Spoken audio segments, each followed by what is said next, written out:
Present ఉన్న జనరేషన్‌లో చాలామంది పీసీఓడీతో బాధపడుతున్నారు. సో, దాని గురించి ఈ వీడియోలో డీటెయిల్డ్‌గా తెలుసుకుందాం. Hi! This is dietitian Mounika.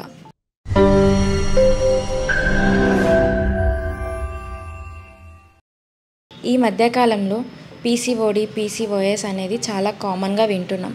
అసలు ఈ పీసీఓడీ, పీసీఓఎస్ గురించి అందరికీ ఐడియా ఉంది కానీ అవగాహన లేదు. అసలు ఈ పీసీఓడీని ఎక్స్పాండ్ చేస్తే పీసీఓడీ అంటే పాలిసిస్టిక్ ఒవేరియన్ డిసీజ్. ఇది పీసీఓడీ, పీసీఓఎస్ అనేది సేమ్ కామనే, కానీ వాటిలో కొంచెం వేరియేషన్స్ ఉంటాయి అంతే. పీసీఓఎస్ అంటే కూడా పాలిసిస్టిక్ ఒవేరియన్ సిండ్రోమ్. యాక్చువల్లీ ఇందులో ఏమవుతుందంటే ఫీమేల్ ఎవ్రీ మంత్ బ్లీడ్ అవ్వాలి. ఒకవేళ ఎవ్రీ మంత్ మెన్స్ట్రుయేషన్ కనుక జరగకపోతే అది ఇర్రెగ్యులర్ పీరియడ్స్గా చెప్పుకుంటాము. ఫర్ ఎగ్జాంపుల్ ఫస్ట్కి కనుక పీరియడ్స్ వచ్చాయంటే నెక్స్ట్ మంత్ కూడా ఫస్ట్ కన్నా రావచ్చు, లేదంటే 2 days బిఫోర్ లేదంటే 2 days ఆఫ్టర్ అయినా పీరియడ్స్ వస్తే కనుక అది రెగ్యులర్ పీరియడ్స్గా మనం పరిగణించవచ్చు. ఒకవేళ పీరియడ్స్ కనుక 2 months కంటే ఎక్కువ లేదంటే 3 months, ఇంకొంతలో 6 months కూడా రావచ్చు. వీటిని ఇర్రెగ్యులర్ పీరియడ్స్గా మనం చెప్పుకోవచ్చు. దీనివల్ల మనం పీసీఓడీని సస్పెక్ట్ చేయొచ్చు. అసలు పీసీఓడీ ఎందుకు వస్తుంది?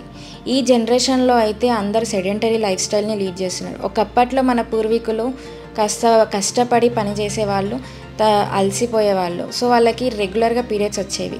కానీ ఇప్పుడు మనందరికీ మెషినరీ లైఫ్ అయిపోయింది. ప్రతి ఒక్కరూ వాషింగ్ మెషిన్ కానీ డిష్ వాష్ ఇలాంటివి యూజ్ చేస్తున్నారు.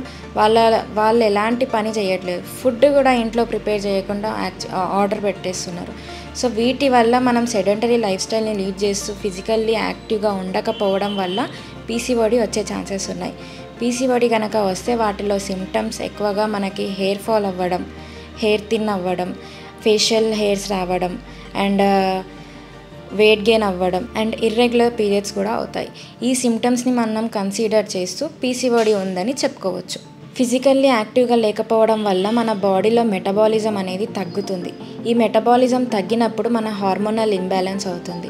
ఒకవేళ ఒక ఉమెన్ ఎవ్రీ మంత్ ఒక ఎగ్ని రిలీజ్ చేస్తుంది, లైక్ 14th day నుంచి 17th day, ఈ డే మధ్యలో ఎగ్ అనేది రిలీజ్ అవుతుంది. ఈ ఎగ్ రిలీజ్ అయిన ఎగ్ స్పమ్తో కనుక ఫర్టిలైజ్ అవుతే ప్రెగ్నెన్సీ వచ్చే ఛాన్సెస్ ఉంటుంది. కొన్నిసార్లు పీరియడ్స్ ఇర్రెగ్యులారిటీ ఉండడం వల్ల ఎగ్ అనేది ఫర్టిలైజ్ అవ్వదు. సో దీనివల్ల ప్రెగ్నెన్సీ వచ్చే ఛాన్సెస్ కూడా చాలా తక్కువగా ఉంటాయి. పీసీఓడీ వచ్చింది కన్ఫర్మ్ అయ్యింది అనగానే మనం ఫస్ట్ ప్రాపర్గా మెడికేషన్స్ యూజ్ చేయాలి. టైంకి మెడిసిన్స్ యూజ్ చేస్తూ ప్రాపర్గా మనం డైట్, న్యూట్రిషియస్ ఫుడ్ తీసుకోవాలి. న్యూట్రిషియస్ ఫుడ్ అంటే ఏం లేదు, మనం తీసుకునే ఆహారంలో కొన్ని ఆహార నియమాలు పాటించాలి. వాటిని మనం రెగ్యులర్గా మన డైలీ హ్యాబిట్స్లో అలవాటుగా మార్చుకోవాలి. అండ్ థర్డ్ థింగ్, ఫిజికల్లీ యాక్టివ్గా ఉండడం అంటే వాకింగ్ ఒకటే కాదు, డైలీ యోగా చేయడం, మెడిటేషన్ చేయడం, లేకపోతే వర్కౌట్స్ చేయడం, ఇలాంటివి చేస్తూ ఉండడం వల్ల కూడా మనం పీసీఓడీని రివర్స్ చేయొచ్చు. And fourth main point, proper sleep ఉండడం. Daily 7 to 8 hours of sleep అనేది చాలా ఇంపార్టెంట్. అండ్ స్ట్రెస్ అనేది లేకుండా ఉండడం వల్ల మన బాడీలో జరిగే ఫంక్షన్స్ అనేవి కరెక్ట్గా జరుగుతుంటాయి. పీసీఓడీ ఉన్న వాళ్ళు ఎలాంటి ఆహార నియమాలు పాటించాలి అనేది ఇప్పుడు మనం తెలుసుకుందాం. పీసీఓడీ ఉన్న వాళ్ళు ఓవర్గా వెయిట్ పెరగడం వంటివి జరుగుతుంటాయి. సో మనం వీటిలో హై క్యాలరీ ఫుడ్స్ అనేది కట్ డౌన్ చేయాలి. హై క్యాలరీ ఫుడ్స్ అంటే ఏంటిది? జంక్ ఫుడ్స్, ఆయిల్ ఫుడ్స్, ఇలాంటివి ఎక్కువ మనం కట్ డౌన్ చేయడం వల్ల మనము ఓవర్ వెయిట్ అవ్వకుండా మనం వెయిట్ అనేది తగ్గించుకుంటూ రావచ్చు. ఫస్ట్ హై క్యాలరీ ఫుడ్స్ అంటే ఏంటిది? మనం ప్రాసెస్డ్ ఫుడ్స్ కానీ లేకపోతే బేకరీ ఐటమ్స్లో దొరికేటివి, డీప్ ఫ్రై ఫుడ్స్, ఇలాంటివి మనం తీసుకోవడం తగ్గించాలి. అండ్ నెక్స్ట్, నాన్ వెజ్ తీసుకోవాలా వద్దా అనేది చాలామందికి డౌట్గా ఉంటుంది. నాన్ వెజ్ తీసుకోవచ్చు, కానీ అది కూడా ఒక లిమిట్లో తీసుకోవాలి. ఇప్పుడు మనం నాన్ వెజ్లో చూస్తున్నాం, వాటికి హార్మోనల్ ఇంజెక్షన్స్ ఇస్తున్నారు. సో వాటిని ఎక్కువగా తీసుకోవడం వల్ల పీసీఓడీ వచ్చే ఛాన్సెస్ కూడా ఎక్కువనే ఉంటాయి. అండ్ థర్డ్, వైట్ రైస్ ఎక్కువ తీసుకోవడం వల్ల మనం వెయిట్ గెయిన్ అవుతామా అని అనుకుంటున్నారు. అవును, అవుతాం, కానీ అది తీసుకునే క్వాంటిటీని బట్టి కూడా ఉంటుంది. నైట్ టైంలో ఎక్కువగా వైట్ రైస్ తీసుకోకూడదు. వైట్ రైస్ ప్లేస్లో మనం మిల్లెట్స్ కానీ లేదంటే బ్రౌన్ రైస్, ఇలాంటిది ఎక్కువ ఫైబర్ ఉన్న ఫుడ్స్ తీసుకోవడం వల్ల వెయిట్ గెయిన్ అయ్యే ఛాన్సెస్ కూడా చాలా తగ్గుతుంటాయి. మార్నింగ్ బ్రేక్ఫాస్ట్కి లంచ్కి మధ్య ఉన్న గ్యాప్లో మనకి హంగర్ ప్యాంగ్స్ అనేవి వస్తుంటాయి. ఇలాంటి టైంలో మనకి చాక్లెట్స్ కానీ బిస్కెట్స్ కానీ తినాలనే కోరిక పుడుతుంది. సో వీటి ప్లేస్లో మనం ఫ్రూట్స్ కనుక ఇంక్లూడ్ చేసుకుంటే ఫ్రూట్స్లో మనకి న్యాచురల్ షుగర్స్ ఉండడం వల్ల ఎలాంటి ఎఫెక్ట్స్ అనేవి ఉండవు. లంచ్‌కి, డిన్నర్‌కి మధ్య గూడా చాలా గ్యాప్ ఉంటది. అట్‌లీస్ట్ ఒక 6-7 అవర్స్ గ్యాప్ ఉంటది. సో, ఈ గ్యాప్‌ని మనం ఫుల్‌ఫిల్ చేయడానికి డ్రై ఫ్రూట్స్ గానీ, ఫ్రూట్స్ గానీ, కొబ్బరి నీళ్ళు గానీ, లేకపోతే ఎలాంటి ఎలక్ట్రోలైట్స్ కలిపిన వాటర్ గానీ, లేదంటే మజ్జిగ ఇలాంటివి స్నాక్స్ లాగా తీసుకోవడం వల్ల నైట్ మనం తీసుకునే డిన్నర్ అనేది తక్కువగా కన్జ్యూమ్ చేసే ఛాన్సెస్ ఉంటాయి. అండ్ నైట్ డిన్నర్ అనేది ఎర్లీగా చేయండి. అట్‌లీస్ట్ 7-8 లోపు.